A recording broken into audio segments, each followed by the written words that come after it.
السلام علیکم ورحمۃ اللہ وبرکاتہ۔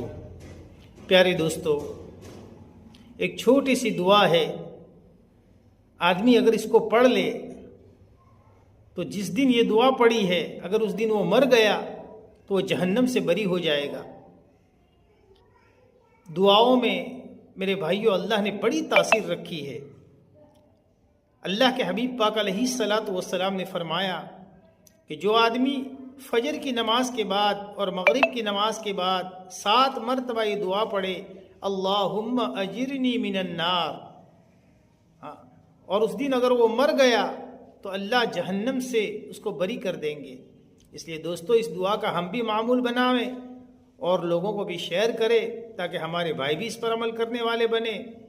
اور میرے دوستو، کامنٹ میں بھی لکھے کہ انشاءاللہ ہم ارادہ کرتے ہیں کہ روزانہ اس دعا کو اپنا معمول بنائیں گے۔ اللہ عمل کی توفیق نصیب فرماوے۔